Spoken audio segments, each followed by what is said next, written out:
Assalamualaikum warahmatullahi wabarakatuh. Perkenalkan, nama saya Muhammad Gofar Asyam, bisa dipanggil Gofar, dengan NIM 200321100095 dari kelas Agribisnis A. Di sini saya akan menjawab pertanyaan-pertanyaan yang diberikan oleh dosen pengampu dari mata kuliah negosiasi dan advokasi. Yakni pertanyaan pertama mengenai pengertian dan konsep negosiasi. Negosiasi adalah sebuah proses untuk memperoleh sesuatu yang pada saat itu tidak menjadi milik kita. Negosiasi disebut pula sebagai proses interaktif yang dilakukan untuk mencapai persetujuan. Proses ini melibatkan dua orang atau lebih yang memiliki pandangan berbeda, tetapi ingin mencapai beberapa resolusi bersama.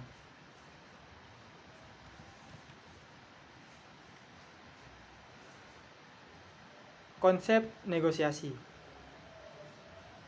yakni yang pertama terdiri dari minimal dua orang atau lebih. Negosiasi atau nego tidak akan berjalan apabila tidak adanya dua orang atau lebih. Berikutnya yakni ada hal atau masalah yang dinegosiasikan. Nego tidak bisa disebut nego apabila tidak ada hal atau masalah yang dinegokan antara kedua belah pihak. Selanjutnya yakni melibatkan barang atau jasa.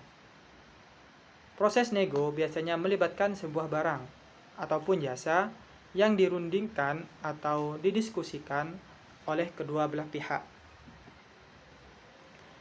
Berikutnya yakni melibatkan orang lain. Biasanya di dalam proses negosiasi terdapat suatu kejadian di mana kedua belah pihak tidak menemukan titik temu sehingga memerlukan orang ketiga untuk dapat membantu memecahkan dalam proses negosiasi tersebut sehingga memperoleh titik temu yang dapat disetujui antara kedua belah pihak tersebut. Selanjutnya yakni menggunakan bahasa lisan, ekspresi wajah, dan gerak tubuh. Nego dilakukan dengan penuturan dan penyampaian kata-kata yang jelas agar maksud yang ingin dicapai itu dapat disampaikan dengan baik. Dan adanya kesepakatan di antara kedua belah pihak.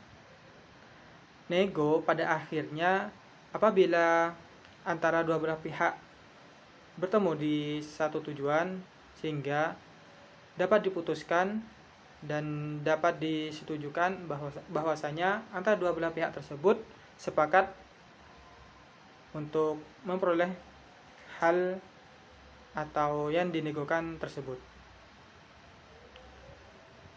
Selanjutnya yakni pengambilan keputusan kelompok. Nego tidak hanya dilakukan secara perorangan ataupun individu.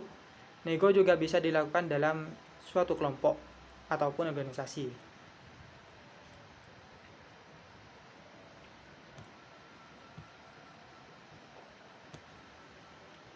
Selanjutnya yakni menjawab soal nomor 2, yakni menjelaskan konsep lobby dan konsep diplomasi. Konsep lobby sendiri yakni kegiatan lobby yang melibatkan beberapa pihak, yaitu pelobi dan yang dilobi. Kegiatan lobby dapat dilakukan secara individu atau kelompok.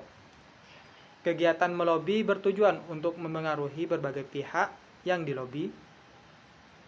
Lobby sendiri adalah kegiatan yang bersifat informal atau tidak resmi. Selanjutnya yakni konsep diplomasi.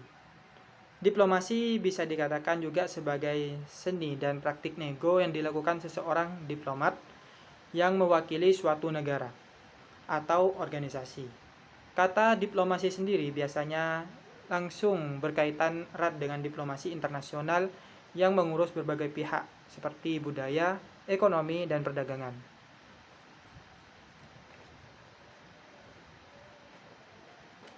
Selanjutnya yakni menjawab nomor 3, perbandingan dari 3 konsep, yakni konsep negosiasi, lobby, dan diplomasi.